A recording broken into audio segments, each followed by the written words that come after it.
I'm Caitlin, and we're going to be talking about taping.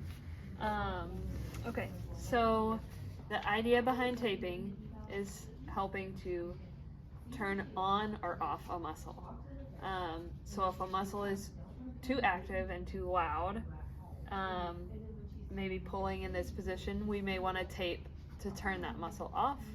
Or if a muscle is too quiet and we're not able to pull up, we might want to tape to turn that muscle on. So in order to tape to turn a muscle on, you need to start from where the muscle starts to where the muscle ends. So for example, if we're wanting to tape to turn on this muscle to move her wrist up, we're going to take our tape and cut and tape across here. Take a long time to cut. So, let's see. Cut strips. So when we cut our tape, you measure beforehand, and the tape has a little bit of stretch once this paper is taken off. So really this is probably too long. So you want to cut a little bit shorter than the actual length that you need. It's probably too long. And then you want to round the edges so that the tape will stay down better.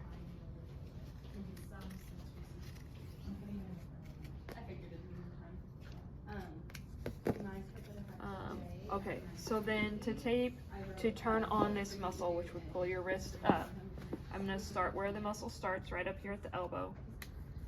Tear off the end and put it on with no stretch.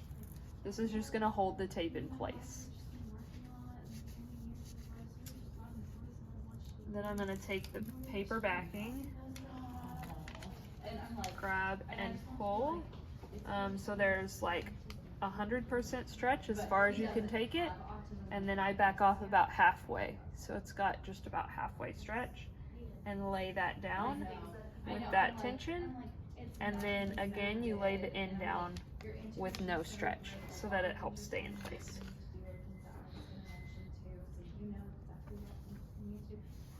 So if this and then you give a good rub, because the heat of your hand and the rub helps to keep the tape down.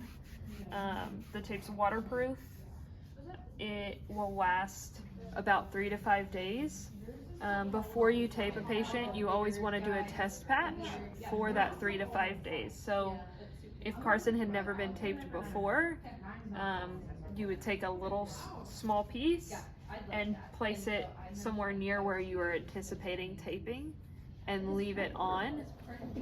And if there's any itching, redness, if you're doing it on a baby and the baby is more fussy, soak it in some oil, some cream, and pull the tape back off. And it's just not a good fit for treatment for that child or person.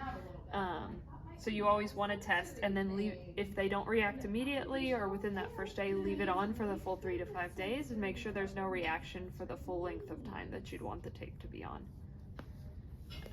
And then if you have a muscle that's too loud, so for example, if our hands are stuck in like this and that muscle is too loud, you have 2 options of taping to make that muscle kind of quiet.